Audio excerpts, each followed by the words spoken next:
नमस्कार दोस्तों, आज हम आपको एक ऐसी सच्ची घटना बताएंगे जिसको आप सुनोगे तो आप भी दंग रह जाओगे। दोस्तों, ये घटना उत्तर प्रदेश की है और जगह पड़ती है वाराणसी। वाराणसी और मिर्ज़ापुर एक हाईवे पड़ता है। तो उस हाईवे पर एक बढ़िया सा मकान बना हुआ था जिसकी कीमत हो करीब 1 करोड़ रुपये। उसमें 2 भाई रहते थे, जिसमें एक भाई जिसका नाम अनूप होता है, दूसरे का नाम होता है बबलू यादव। ये 2 भाई रहते थे, दोनों शादीशुदा थे। तो जो बड़ा भाई था बबलू, उसकी 2 साल पहले मृत्यु हो जाती है। उसकी जो पत्नी होती है सोना, और उसके 2 बच्चे होते हैं। एक बेटे का नाम था सूरज और एक छोटी बेटी थी जिसकी उम्र होती करीब 5 से 6 साल। दूसरा जो भाई होता है छोटा, तो वो अनूप, उसकी पत्नी थी अनीता। ये एक ही मकान था, ऊपर नीचे पोर्शन थे, उसमें आराम से रहा करते थे। लेकिन उनके जीवन में कैसा भूचाल आया जिससे उसका जीवन बदल गया। अब वो अकेली अकेली रहने लगी। जो सोना थी, यानी कि जिसका पति ख़त्म हो गया था, वो बगैर पति के परेशान होने लगी थी। तो उसकी एक मित्रता हो जाती है एक फैजान नाम की लड़की से, और एक प्राइवेट नौकरी करती थी वहीं पास में, छोटा मोटा काम करके वह अपना गुजारा करती थी। छोटा भाई जो उसका देवर था अनूप, और उसकी देवरानी थी अनीता। उसके भी बच्चे थे, वो नीचे के पोर्शन में रहा करते थे और बड़े आराम से इनका जीवन व्यतीत हो रहा था।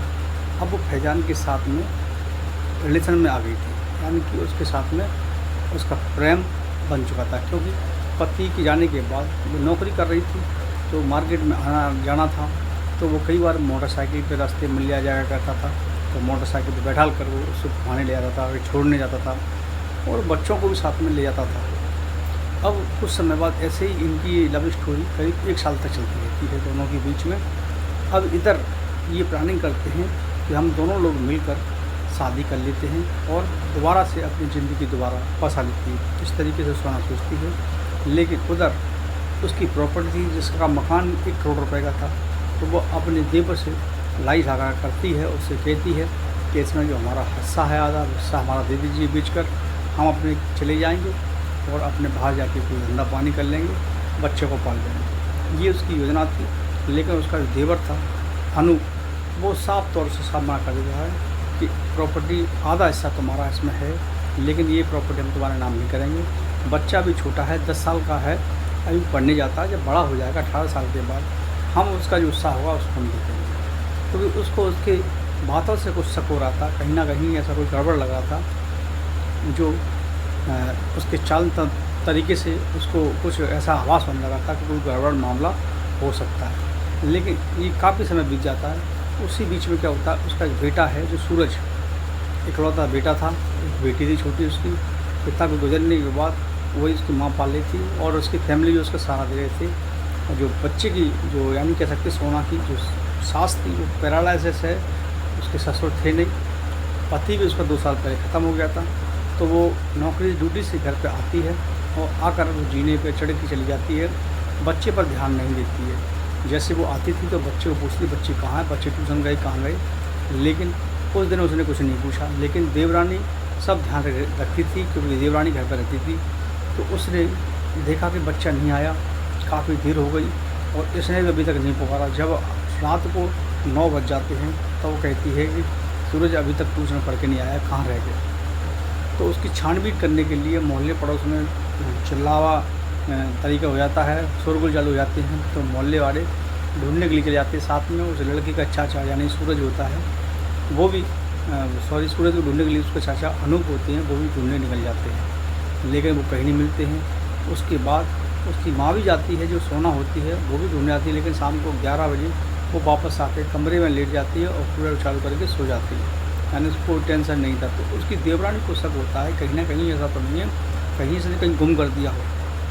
तो उसके देवर को चैन नहीं आया और वो थाने जाता है। रात को 1 बजे थाने पहुंचता है। तो वहाँ पुलिस को जाके अपनी पूरी बच्चे की गुमशुदगी दर्ज कराते हैं और दर्ज कराने के बाद वो वहाँ से वापस आ जाते हैं। सुबह जैसे होता है फिर एक पूरा मोहल्ला उस बच्चे की खोज में लग जाता है, लेकिन बच्चा नहीं मिलता है। पुलिस की छानबीन कर रही थी, पुलिस आ रही थी जा रही थी, ऐसे काफ़ी बार हो रहा था। लेकिन पुलिस भी जांच पड़ताल नहीं कर पाई थी। दोस्तों ये बड़ा पेचीदा मामला फंस गया था। एक ऐसा मर्डर किया जो उसको कोई सज़ा नहीं पा रहा था, लेकिन पुलिस को कुछ शक होता है। पुलिस जांच पड़ताल करती है, आसपास के मोहल्ले में पूछताछ करती है, ये लोग कैसे हैं, कहाँ के हैं, इसका कोई किसी से कोई रिश्ता तो नहीं है। तो मालूम पड़ता है कि मुस्लिम जो लड़का है फैजान, उसके साथ में इसकी मित्रता है, उसके साथ में बाइक पे आते जाते लोगों ने देखा है। कहीं ऐसा तो नहीं कि ये महिला उसके प्रेम के चक्कर में फंस गई हो। फिर क्या था, जैसे पुलिस को ये सुराग मिलता है, तुरंत ही उस लेडीज़ को, यानी कि उस बच्चे की माँ को पूछते हैं, हिरासत में लेते हैं और ले जाके थाने ले आते हैं। उसे कई बार पूछताछ करती है, तो वो पहले तो नहीं बताती, लेकिन थोड़ा खड़े उससे सवालों पर सवाल पुलिस जब करती है तो उन्हीं सवालों में वो फंस जाती है।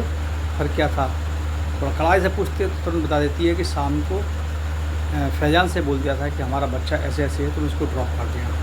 तो बस फैजान को पुलिस पकड़ती है और फैजान से पूछती है बच्चा कहाँ है। बस फैजान को जैसे पुलिस थोड़ा कड़ाई से पूछताछ करती है, तो जिस चक्कर पर बच्चा को मार कर उसने एक वाराणसी में ही एक 52 बीघा जगह पड़ती है, वहाँ पर ले जाया जाता है। वहाँ उस बच्चे की डेड बॉडी मिलती है। बताइए, उस लेडीज ने उस फैजान से प्यार करने के चक्कर में अपना इकलौता बेटा खो दिया। उसके पति की मृत्यु पहले हो चुकी थी।